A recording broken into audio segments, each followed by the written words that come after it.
Keris Tumbal Wilayuda. Bagian 1, Prolog. Suara beradunya berbagai macam senjata, suara bentakan garang, ganas yang menggeledek di berbagai penjuru, suara pekik jerit kematian, serta suara mereka yang merintih dalam keadaan terluka parah dan menjelang meregang nyawa, semuanya menjadi satu, menimbulkan suasana maut yang menggigitkan. Di mana-mana, darah membanjir.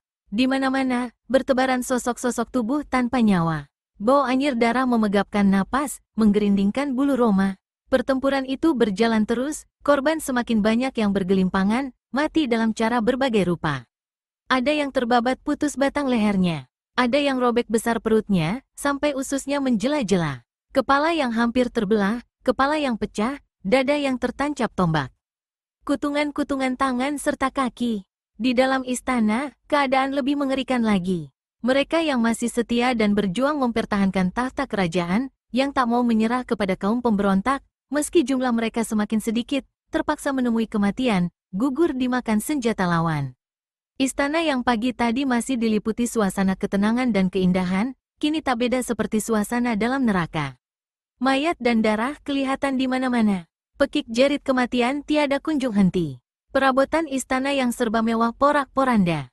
Pihak yang bertahan semakin terdesak.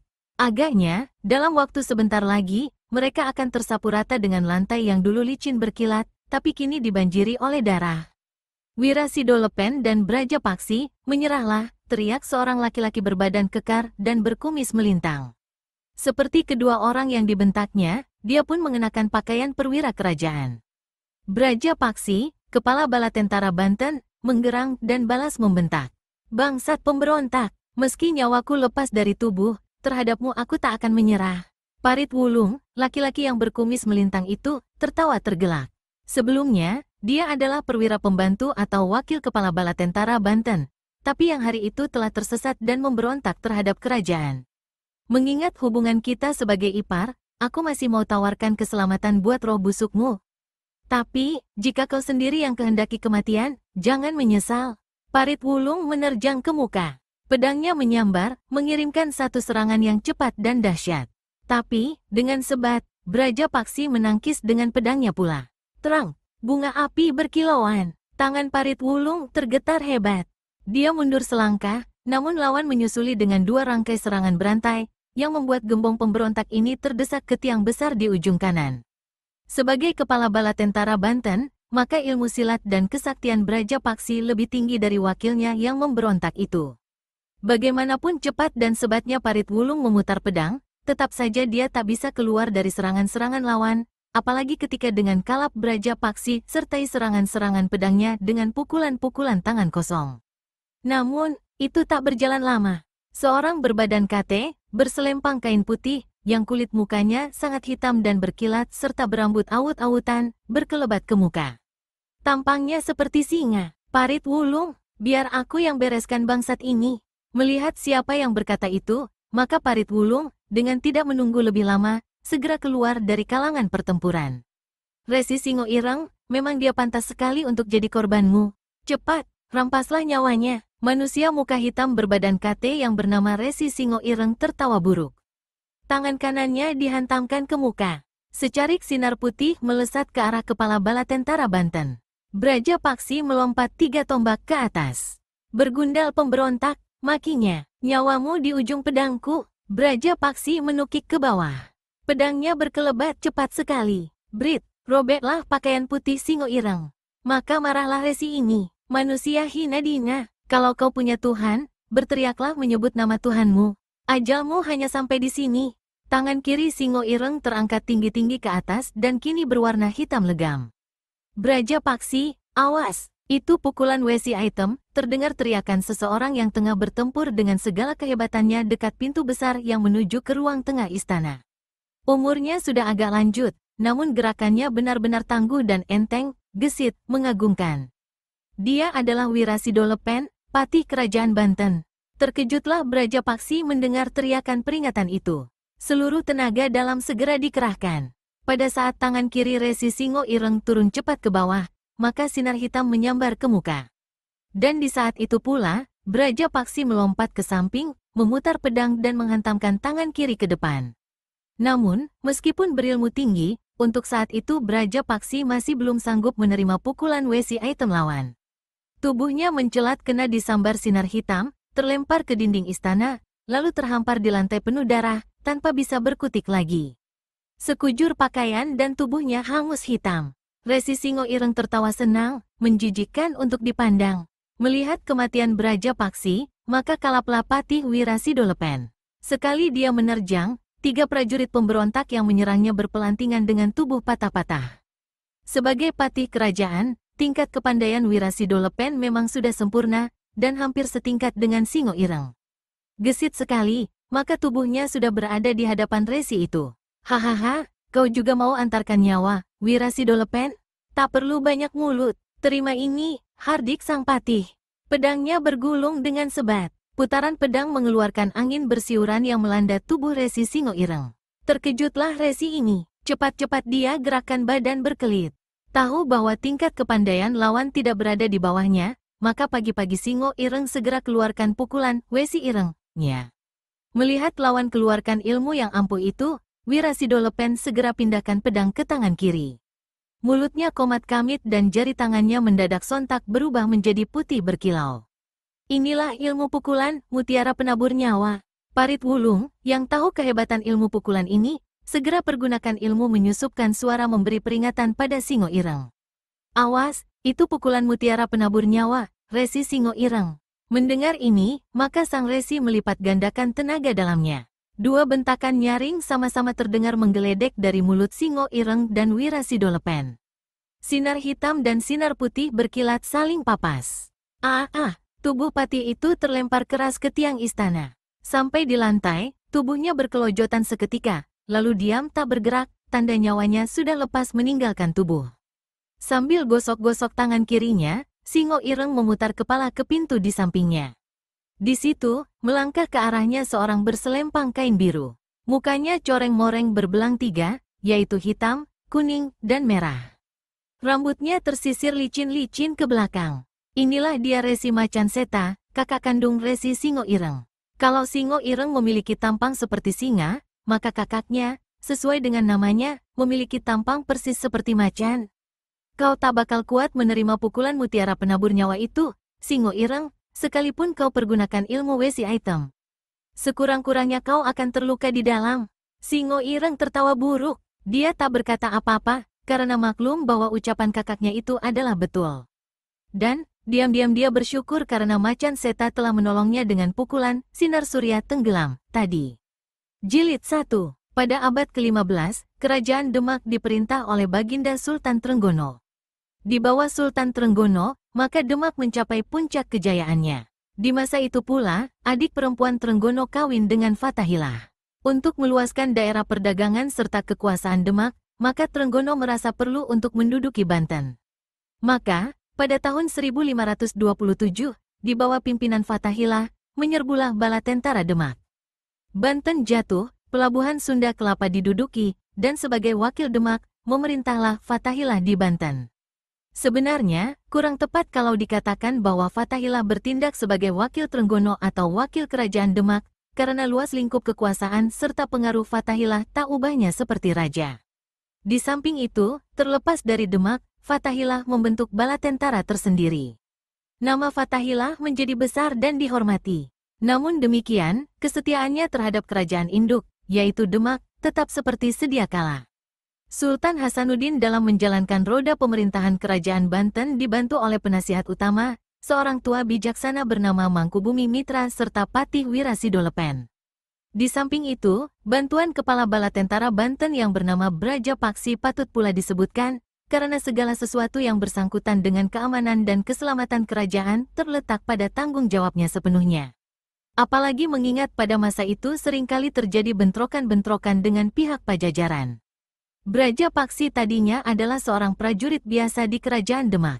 Tapi, karena keberanian, kejujuran, dan kepandaiannya, maka dia menjadi orang kesayangan Fathahilah. Ketika Fathahilah pindah ke Banten, Braja Paksi ikut serta. Kemudian, dia diangkat jadi kepala bala tentara Banten. Pangkat itu terus dijabatnya sampai pada suatu hari di mana dia terpaksa mengorbankan jiwanya sendiri untuk keselamatan kerajaan dan demi kesetiaan pengabdiannya pada atasan. Saat itu, belum lagi 1 bulan Hasanuddin yang muda belia dinobatkan sebagai Sultan atau Raja Banten. Baik Patih Wirasidolepen, maupun penasihat tua Mangkubumi Mitra, serta kepala bala tentara Braja Paksi, ataupun Sultan sendiri, mereka tak satu pun yang tahu kalau di batang tubuh kerajaan saat itu terdapat musuh dalam selimut yang berbahaya, yang bergerak secara diam-diam. Dan siapa yang akan menyangka kalau musuh dalam selimut itu adalah Parit Wulung, perwira yang menjadi wakil langsung dari kepala bala tentara kerajaan. Hubungan Parit Wulung dengan Braja Paksi bukan saja sebagai bawahan dengan atasan, tetapi juga sebagai ipar, karena adik perempuan Braja Paksi kawin dengan Parit Wulung. Tapi, Parit Wulung telah tersesat. Lupa dia bahwa jabatan yang dipangkunya itu adalah berkat diangkat atas kebijaksanaan Braja Paksi. Lupa dia bahwa kerajaan telah memberi pangkat, kedudukan, serta kehormatan dan kehidupan mewah. Nafsu hendak berkuasa sendiri, nafsu hendak duduk di tahta kerajaan sebagai raja telah merangsang segenap hati dari jiwa raganya. Dalam mencapai usahanya merebut tahta Kesultanan Banten itu, sudah barang tentu dia tak bisa bergerak sendiri. Di samping itu, dia tahu pula bahwa untuk mencari pengikut-pengikut dari kalangan pihak dalam, yaitu perwira-perwira dan menteri-menteri istana, tidak mungkin, karena semua perwira dan menteri, apalagi Patih Wirasidolepen, sangatlah setianya kepada kerajaan dan Sultan Hasanuddin. Karenanya, maka perwira pengkhianat itu pun mencari sekutu di luar Banten. Peluang yang sangat baik dilihatnya datang dari kerajaan tetangga, yaitu Pajajaran. Beberapa perwira Pajajaran secara diam-diam ditemuinya, dan perwira-perwira itu, sesudah diberikan janji yang muluk-muluk, bersedia mengirimkan ratusan prajurit untuk membantu pemberontakan, bila saatnya sudah tiba kelak. Ratusan prajurit masih belum dirasa mencukupi bagi Parit Wulung. Pengkhianat ini kemudian mendatangi seorang sakti, yaitu Resi Singo Ireng, yang berdiam di pantai selatan. Resi ini bukan saja mau membantu maksud busuk Parit Wulung karena dijanjikan akan dilimpahkan harta kekayaan yang tiada terkira banyaknya, tapi juga mengikut sertakan kakak kandungnya yang juga seorang resi, yaitu Resi Matjan Seta. Matjan Seta diam di Teluk Keletawar. Tokoh silat ini baru saja membentuk satu partai silat yang dinamainya Partai Api Selatan. Meski keduanya adalah resi, namun mereka telah terperangkap oleh kesenangan duniawi, sehingga masuk ke dalam golongan hitam. Pada hari yang telah ditentukan, maka pecahlah pemberontakan menggulingkan kerajaan itu. Ratusan pasukan dari Pajajaran menyerbu. Pertempuran hebat terjadi di seantero kota raja, dan yang paling hebat adalah sekitar halaman istana. Sebentar saja, kaum pemberontak sudah membobolkan pertahanan Banten. Istana dikepung, prajurit-prajurit pemberontak di bawah pimpinan Parit Wulung, Singo Ireng, dan Matjan Seta menyerbu ke dalam istana. Menteri-menteri dan orang-orang cerdik pandai yang terkurung dan tak dapat diselamatkan, semuanya menemui ajal dipancung secara kejam. Kepala Bala Tentara Banten, Patih Wirasidolepen, dan beberapa orang penting lainnya, turut serta menjadi korban keganasan kaum pemberontak itu. Banten jatuh sebelum hari rembang petang. Prajurit-prajurit Banten yang masih hidup dan terpaksa menyerah, bersama-sama rakyat disuruh membersihkan semua mayat-mayat yang bergeletakan di setiap pelosok. Sedangkan di satu ruangan dalam Istana Banten, terjadi pertemuan penting. Pertemuan penting ini diketuai oleh Parit Wulung. Yang hadir ialah Resi Singo Ireng, Resi Matjan Seta, Karma Dipa, dan Juana Suta. Kedua orang terakhir ini adalah perwira-perwira Pajajaran, sekutu Parit Wulung. Resi Singo Ireng, Resi Matjan Seta, dan saudara-saudara Karma Dipa, Juana Suta. Kalian lihat sendiri, berkat kerjasama kita, maka apa yang kita rencanakan telah berhasil. Kini Banten adalah milik kita bersama. Namun, ada beberapa hal yang mengecewakan dilaporkan oleh seorang perwira penghubung pihak kita. Sultan Hasanuddin lenyap, tak diketahui kemana perginya. Kemungkinan besar, bersama penasihat tua Mangkubumi Mitra, karena orang tua ini pun tak diketahui di mana dia berada saat ini. Sampai di situ, maka Karma Dipa buka suara. Kalau mereka hendak melarikan diri dari Banten, adalah mustahil. Seluruh perbatasan dijaga ketat oleh prajurit-prajurit kita. Itu betul sekali, jawab Parit Wulung. Di samping orang-orang kita terus melakukan penyelidikan atas jejak kedua orang itu, maka kita juga telah menangkap 3 orang yang diduga keras mengetahui di mana bersembunyinya Sultan. Parit Wulung bertepuk 3 kali. Pintu ruangan perundingan terbuka. Seorang pengawal masuk. Bawa ke sini Said Ulon, kata Parit Wulung pada pengawal itu. Pengawal keluar dengan cepat. Sesaat kemudian, masuk lagi bersama seorang kawannya, membawa seorang laki-laki tua berambut putih. Dialah Said Ulon, kepala rumah tangga istana. Kedua pengawal keluar lagi. Said Ulon, kau tahu di mana Sultan sembunyi, bukan? Ujar Parit Wulung. Orang tua itu memandang ke muka sebentar. Hatinya geram sekali melihat tampang Parit Wulung. Dua orang anaknya telah menjadi korban akibat pemberontakan manusia itu. Seperti hendak ditelannya bulat-bulat tubuh Parit Wulung saat ini. Kedua tangannya berusaha melepaskan ikatan tali, tapi tak berhasil. Melihat ini, Parit Wulung segera berkata, "Jangan khawatir, kau akan kulepaskan dan kujamin keselamatanmu, bila memberi keterangan di mana Sultan berada." "Ya, memang aku tahu," berkata Said Ulon. "Hahaha," Parit Wulung tertawa lebar. "Di mana?" tanyanya. Orang tua itu maju ke hadapan Parit Wulung. "Di sini," katanya. Dan abis mengucapkan perkataan itu, maka diludahinya muka Parit Wulung. "Jahanam hina dina," suara Parit Wulung menggeledek. Srit, pedangnya dicabut dan, keras, maka putuslah leher Said Ulon. Kepalanya menggelinding di lantai, tepat di muka pintu. Darah muncrat, membasahi permadani yang menutupi sebagian dari lantai ruangan. Resi Matjan Seta tertawa mengekeh melihat peristiwa itu. Karma Dipa berkata dengan suara datar, "Seharusnya kita tak perlu membunuh sekaligus manusia itu, Parit Wulung. Kita bisa siksa dia sampai mengaku di mana adanya Sultan Hasanuddin." Parit Wulung tak menjawab. Noda darah di pedangnya disapukannya ke pakaian Said Ulon, lalu dimasukkannya ke dalam sarungnya kembali. Kemudian, Parit Wulung bertepuk lagi 3 kali. Pintu terbuka. Pengawal yang masuk tergagap melihat adanya kepala manusia di muka pintu. "Bawa masuk tukang kuda itu," kata Parit Wulung. Tak lama kemudian, pengawal membawa masuk seorang pemuda bermuka pucat pasi. Baik Parit Wulung maupun pemuda ini sebelumnya sudah saling mengenal. "Siman Conet, kau lihat mayat dan kepala di lantai itu?" Siman Conet, si tukang urus kuda-kuda milik istana, mengangguk. "Tentunya kau tak ingin bernasib demikian, bukan? Nah, coba terangkan di mana Sultan bersembunyi." "Aku tak tahu." "Ah, kau mesti tahu. Mungkin sekali Sultan telah melarikan diri bersama beberapa orang dengan menunggangi kuda." "Betul, aku tidak tahu," jawab Siman Conet lagi seperti tadi. Maka marahlah Parit Wulung. "Dengar, Siman," desisnya. "Aku tahu bahwa beberapa bulan di muka kau akan kawin. Kalau kau tetap ingin merasakan kenikmatan perkawinanmu itu, cepat beritahu di mana Sultan berada. Kalau kau kasih keterangan, menyambung Juana Suta, kami akan berikan uang serta perhiasan. Kau akan beruntung seumur hidup." "Aku tidak tahu, betul-betul tidak tahu. Kalaupun tahu, aku tidak akan kasih keterangan pada bergundal pemberontak dan pengkhianat macam kau." Parit Wulung tertawa buruk. Pelipisnya bergerak-gerak. Tangan kanannya bersitekan pada hulu pedang. "Jangan jadi orang tolol, Siman Conet," berkata Karma Dipa, sementara Resi Matjan Seta dan adiknya asyik-asyik makan buah anggur yang terhidang di atas meja. "Bicaralah, kau akan selamat dan jadi orang kaya." Siman Conet diam saja. "Agaknya kau lebih suka mati daripada hidup senang, Siman?" tanya Parit Wulung. "Disangkanya kalau dia mati, akan masuk surga dan ketemu bidadari," berkata Resi Matjan Seta sambil tertawa dan mengunyah buah anggur dalam mulutnya. "Aku masuk surga atau tidak, itu bukan urusan kalian. Sebaliknya, kalian semua kelak akan menjadi puntung api neraka," jawab Siman Conet dengan beraninya. "Wah, kau benar-benar tidak takut mati, anak muda. Tapi, bagaimana kalau sebelum mati aku siksa kau lebih dahulu? Heh, kalian boleh siksa aku, tapi di mana Sultan berada, tetap kalian tak bisa tahu." "Hehehe," Resi Matjan Seta berdiri dari duduknya. Mulutnya masih mengunyah buah anggur. Dia melangkah ke hadapan Siman Conet. Tangan kanannya diletakkannya di atas kepala pemuda itu. "Manusia bermuka setan, pergi," hardik Siman Conet. Pemuda ini pergunakan kaki kanannya untuk menendang tulang kering Resi Matjan Seta. Tapi, aneh, kedua kakinya terasa sangat berat dan sukar digerakkan. Sementara itu, kepalanya yang dipegang terasa panas bukan main. Di samping panas, kepalanya juga terasa seperti dicucuki oleh ratusan jarum.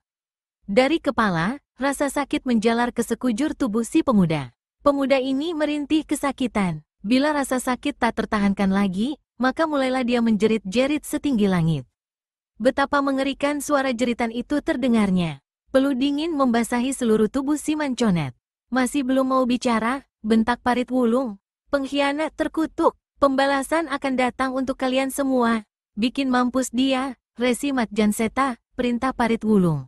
Sang Resi mengekeh, telapak tangannya semakin keras menekan batok kepala pemuda tukang kuda. Asap mengepul dari telapak tangan laki-laki sakti itu. Jeritan si Manconet terdengar semakin keras dan berubah menjadi suara arangan. Dari telinga, dari mata, dan dari lubang hidung, serta mulutnya, mengalir darah kental. Kedua lututnya terlipat, dan sesaat kemudian, tubuh pemuda itu terhempas ke lantai, nyawanya lepas. Resi Matjanseta mengekeh lagi, dan Parit Wulung bertepuk lagi. Maka, tawanan yang ketiga pun dibawa masuklah. Tawanan ini ternyata seorang perempuan muda berparas rupawan. Begitu dia masuk ke ruangan itu, maka menjeritlah dia. Kedua tangannya yang tidak terikat dipakai untuk menutupi muka dan matanya. Kengerian membuat tubuhnya gemetar ketika menyaksikan kepala dan tubuh Said Ulon, serta tubuh pemuda tukang kuda. Resi Singo Ireng menunda anggur yang hendak disuapkannya ke dalam mulut. Matanya menjalari si perempuan muda, mulai dari ujung rambut sampai ke kaki. Ah, yang satu ini tak boleh dibunuh, Parit Wulung. Dia cukup pantas untuk jadi peliharaanku, kata Resi bertampang singa itu. Parit Wulung tak ambil perhatian ucapan itu. Dia berkata pada si perempuan muda, Suri Intan, kau tak usah khawatir atau takut. Tidak ada yang akan menyakiti kau. Aku tak percaya pada kalian. Keluarkan aku dari sini, teriak perempuan itu. Suri Intan adalah istri Braja Paksi, kepala bala tentara Banten yang telah gugur dalam mempertahankan kerajaan.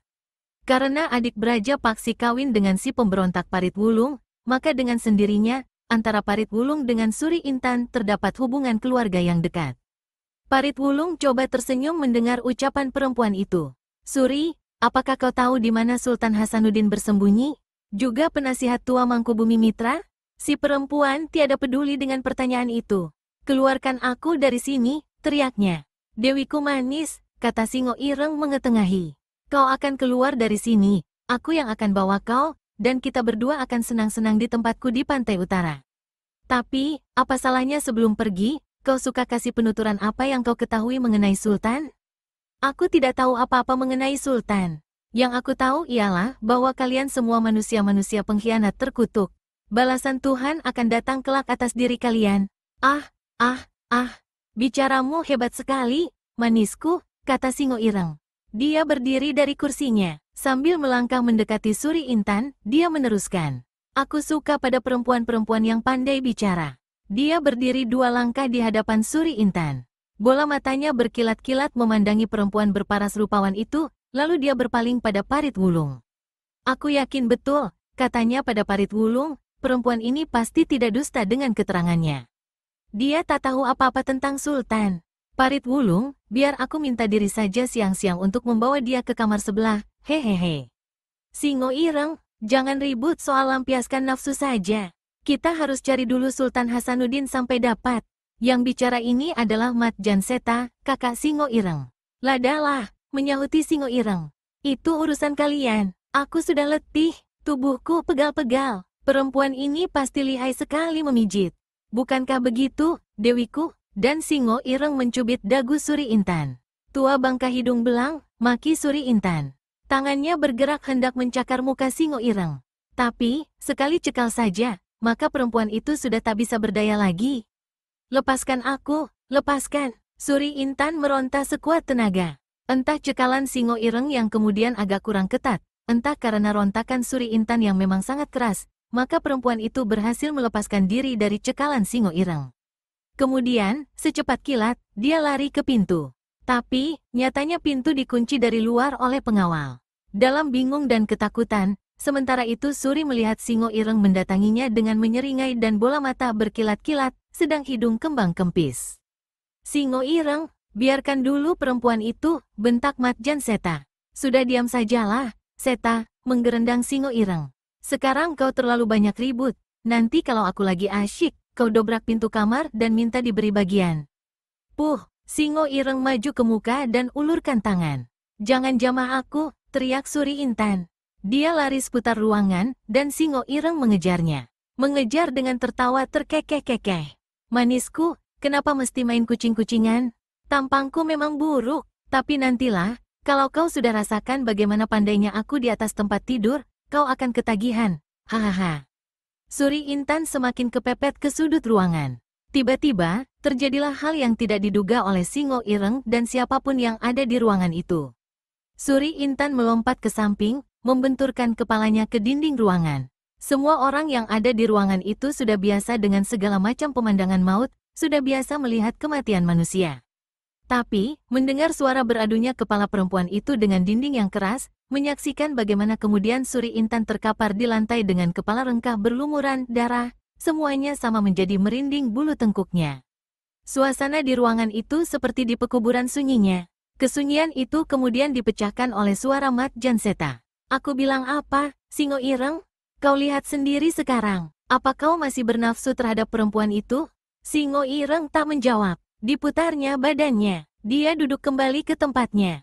Dan, seperti tak ada apa-apa, dia mulai lagi mengunyah buah anggur yang terhidang di atas meja. Sesudah para pengawal diperintahkan menyeret ketiga mayat itu, maka Parit Wulung melanjutkan pertemuan dengan membuka pembicaraan.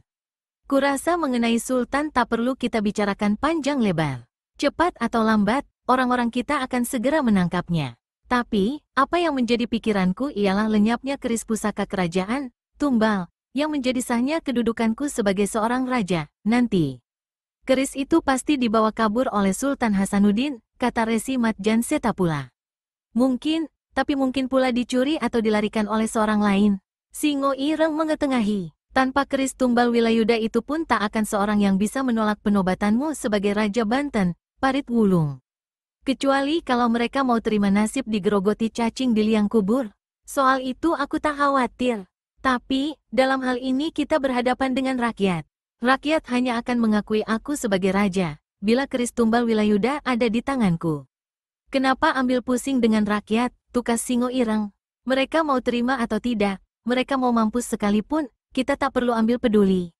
Rakyat tidak lebih dari domba-domba yang bisa kita halau sesuka hati.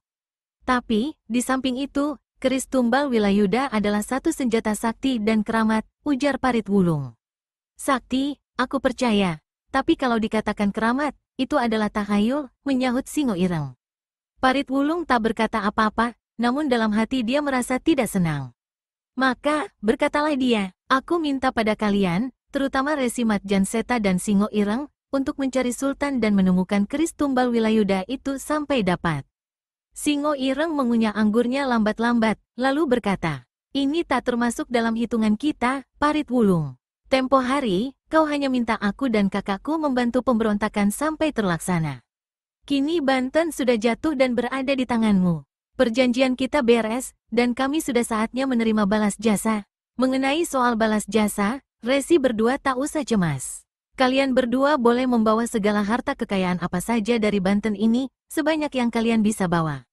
Tapi, bila kalian bersedia pula membantu mencari dan menangkap Sultan, serta menemukan keris pusaka tumbal kerajaan itu, maka bagian kalian tentu akan lipat ganda.